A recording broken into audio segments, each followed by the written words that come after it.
Chapter 5 The Deplorable Word. The children were facing one another across the pillar where the bell hung, still trembling, though it no longer gave out any note. Suddenly, they heard a soft noise from the end of the room which was still undamaged. They turned quick as lightning to see what it was.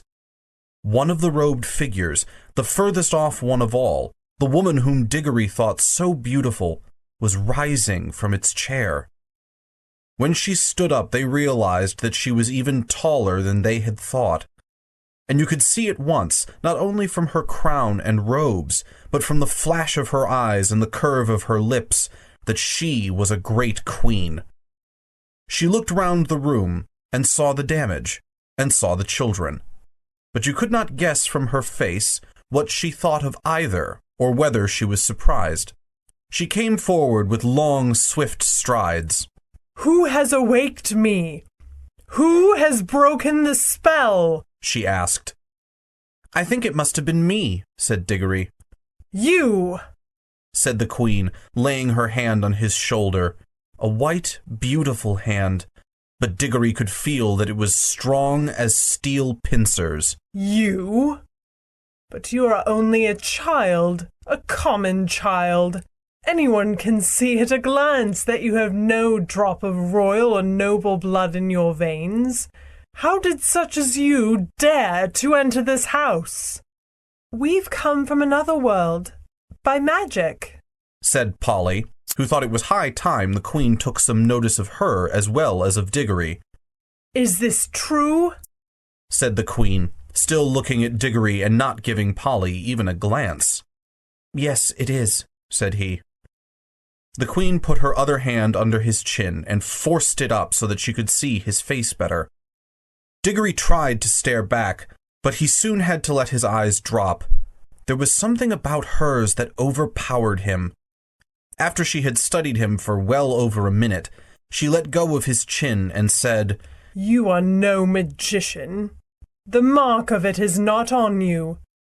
You must be only the servant of a magician. It is on another's magic that you have traveled here." "It was my Uncle Andrew," said Digory. At the moment, not in the room itself, but from somewhere very close, there came first a rumbling, then a creaking, and then a roar of falling masonry, and the floor shook. "There is great peril here," said the queen. "The whole palace is breaking up. If we are not out of it in a few minutes, we shall be buried under the ruin." She spoke calmly as if she had been merely mentioning the time of day. "Come," she added, and held out a hand to each of the children. Polly, who was disliking the queen and feeling sulky, would not have let her hand be taken if she could have helped it. But though the queen spoke so calmly, her movements were as quick as thought. Before Polly knew what was happening, her left hand had been caught in a hand so much longer and stronger than her own that she could do nothing about it. "This is a terrible woman," thought Polly. "She's strong enough to break my arm with one twist. And now that she's got my left hand, I can't get at my yellow ring. If I tried to stretch across and get my right hand into my left pocket, I mightn't be able to reach it before she asked me what I was doing. Whatever happens, we mustn't let her know about the rings. I do hope Digory has the sense to keep his mouth shut. I wish I could get a word with him alone." The queen led them out of the Hall of Images into a long corridor, and then through a whole maze of halls and stairs and courtyards. Again and again they heard parts of the great palace collapsing, sometimes quite close to them.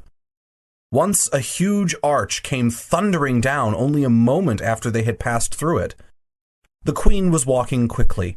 The children had to trot to keep up with her, but she showed no sign of fear. Digory thought, "She's wonderfully brave and strong. She's what I call a queen. I do hope she's going to tell us the story of this place." She did tell them certain things as they went along. "That is the door to the dungeons," she would say, or "That passage leads to the principal torture chambers," or "This was the old banqueting hall where my great-grandfather bade 700 nobles to a feast, and killed them all before they had drunk their fill. They had had rebellious thoughts. They came at last into a hall larger and loftier than any they had yet seen. From its size and from the great doors at the far end, Digory thought that now at last they must be coming to the main entrance. In this he was quite right. The doors were dead black, either ebony or some black metal which is not found in our world. They were fastened with great bars, most of them too high to reach, and all too heavy to lift. He wondered how they would get out. The queen let go of his hand and raised her arm. She drew herself up to her full height and stood rigid. Then she said something which they couldn't understand, but it sounded horrid, and made an action as if she were throwing something towards the doors. And those high and heavy doors trembled for a second, as if they were made of silk, and then crumbled away till there was nothing left of them but a heap of dust on the threshold. "Phew!" whistled Digory. "Has your master magician, your uncle, power like mine?" asked the queen, firmly seizing Digory's hand again. "But I shall know later. In the meantime, remember what you have seen. This is what happens to things and to people who stand in my way." Much more light than they had yet seen in that country was pouring in through the now empty doorway, and when the queen led them out through it, they were not surprised to find themselves in the open air. The wind that blew in their faces was cold, yet somehow stale. They were looking from a high terrace, and there was a great landscape spread out below them. Low down and near the horizon hung a great red sun, far bigger than our sun. Digory felt at once that it was also older than ours, a sun near the end of its life, weary of looking down upon that world. To the left of the sun, and higher up, there was a single star, big and bright. Those were the only two things to be seen in the dark sky. They made a dismal group. And on the earth, in every direction, as far as the eye could reach, there spread a vast city, in which there was no living thing to be seen. And all the temples, towers, palaces, pyramids, and bridges cast long, disastrous-looking shadows in the light of that withered sun. Once a great river had flowed through the city, but the water had long since vanished, and it was now only a wide ditch of grey dust. "Look well on that which no eyes will ever see again," said the queen. Such was Charn, that great city, the city of the King of Kings, the wonder of the world, perhaps of all worlds. Does your uncle rule any city as great as this, boy? No, said Digory. He was going to explain that Uncle Andrew didn't rule any cities, but the queen went on. It is silent now, but I have stood here when the whole air was full of the noises of Charn, the trampling of feet, the creaking of wheels, the cracking of the whips, and the groaning of slaves, the thunder of chariots, and the sacrificial drums beating in the temples. I have stood here, but that was near the end, when the roar of battle went up from every street, and the river of Charn ran red. She paused and added, All in one moment, one woman blotted it out forever. Who? Said Digory in a faint voice. But he had already guessed the answer. I, said the queen. I, Jadis, the last queen, but the queen of the world. The two children stood silent, shivering in the cold wind. It was my sister's fault, said the queen. She drove me to it. May the curse of all the powers rest upon her forever. At any moment I was ready to make peace. Yes, and to spare her life, too, if only she would yield me the throne. But she would not. Her pride has destroyed the whole world. Even after the war had begun, there was a solemn promise that neither side would use magic. But when she broke her promise, what could I do? Fool! As if she did not know that I had more magic than she. She even knew that I had the secret of the deplorable word. Did she think, she was always a weakling, that I would not use it? What was it? Said Digory. That was the secret of secrets, said Queen Jadis. It had long been known to the great kings of our race that there was a word which, if spoken with the proper ceremonies, would destroy all living things except the one who spoke it. But the ancient kings were weak and soft-hearted, and bound themselves, and all who should come after them, with great oaths, never even to seek after the knowledge of that word. But I learned it in a secret place, and paid a terrible price to learn it. I did not use it until she forced me to it. I fought and fought to overcome her by every other means. I poured out the blood of my armies like water. Beast! Muttered Polly. The last great battle, said the Queen, raged for 3 days here in Charn itself. For 3 days I looked down upon it from this very spot. I did not use my power till the last of my soldiers had fallen, and the accursed woman, my sister, at the head of her rebels, was halfway up those great stairs that lead up from the city to the terrace. Then I waited till we were so close that we could see one another's faces. She flashed her horrible, wicked eyes upon me and said, "Victory!" "Yes," said I, "victory, but not yours." Then I spoke the deplorable word. A moment later I was the only living thing beneath the sun. "But the people," gasped Digory. "What people, boy?" asked the Queen. "All the ordinary people," said Polly, "who'd never done you any harm. And the women and the children and the animals. Don't you understand?" said the Queen, still speaking to Digory. "I was the Queen. They were all my people. What else were they there for but to do my will?" "It was rather hard luck on them, all the same," said he. "I had forgotten that you are only a common boy. How should you understand reasons of state?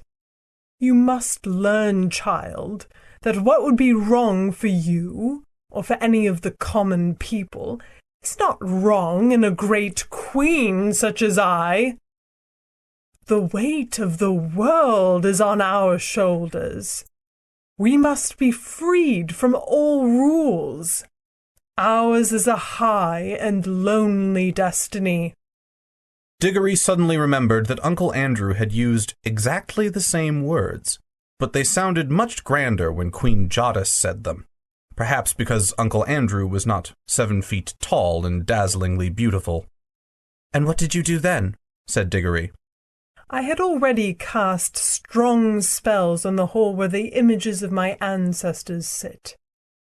And the force of those spells was that I should sleep among them like an image myself, and need neither food nor fire, though it were 1,000 years, till one came and struck the bell and awoke me. "Was it the deplorable word that made the sun like that?" asked Digory. "Like what?" said Jadis. "So big, so red, and so cold." "It has always been so," said Jadis.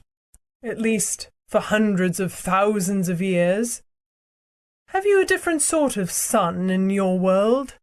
Yes, it's smaller and yellower, and it gives a good deal more heat. The Queen gave a long, drawn, "Ah!" and Digory saw on her face that same hungry and greedy look which he had lately seen on Uncle Andrew's. "So," she said, "yours is a younger world." She paused for a moment to look once more at the deserted city, and if she was sorry for all the evil she had done, she certainly didn't show it, and then said, "Now let us be going. It is cold here at the end of all the ages." Going where? Where? Asked both the children. Where? Repeated Jodis in surprise. To your world, of course. Polly and Digory looked at each other, aghast. Polly had disliked the Queen from the first, and even Digory, now that he had heard the story, felt that he had seen quite as much of her as he wanted. Certainly she was not at all the sort of person one would like to take home, and if they did like, they didn't know how they could. What they wanted was to get away themselves, but Polly couldn't get at her ring, and of course Digory couldn't go without her. Digory got very red in the face and stammered, our world. I didn't know you wanted to go there." "What else are you sent for if not to fetch me?" asked Jodis. "I'm sure you wouldn't like our world at all," said Digory. "It's not her sort of place, is it, Polly? It's very dull, not worth seeing, really." "It will soon be worth seeing when I rule it," answered the Queen. "Oh, but you can't," said Digory. "It's not like that. They wouldn't let you, you know." The Queen gave a contemptuous smile. "Many great kings," she said, "thought they could stand against the house of Charn. But they all fell, and their very names are forgotten. Foolish boy! Do you think that I, with my beauty and my magic, will not have your whole world at my feet before a year has passed? Prepare your incantations and take me there at once." "This is perfectly frightful," said Digory to Polly. "Perhaps you fear for this uncle of yours," said Jodis. "but if he honors me duly, he shall keep his life and his throne. I'm not coming to fight against him. He must be a very great magician if he has found how to send you here. Is he king of your whole world or only of part?" "He isn't king of anywhere," said Digory. "You are lying," said the Queen. "Does not magic always go with the royal blood? Who ever heard of common people being magicians? I can see the truth whether you speak it or not. Your uncle is the great king and the great enchanter of your world. And by his art he has seen the shadow of my face in some magic mirror or some enchanted pool, and for the love of my beauty he has made a potent spell which shook your world to its foundations and sent you across the vast gulf between world and world to ask my favor and to bring me to him. Answer me, is that not how it was?" "Well, not exactly," said Digory. "Not exactly?" shouted Polly. "Why, it's absolute bosh from beginning to end." "Minion!" cried the Queen, turning in rage upon Polly and seizing her hair at the very top of her head where it hurts most. But in so doing, she let go of both children's hands. "Now!" shouted Digory, and "Quick!" shouted Polly. They plunged their left hands into their pockets. They did not even need to put the rings on. The moment they touched them, the whole of that dreary world vanished from their eyes. They were rushing upward, and a warm green light was growing nearer overhead.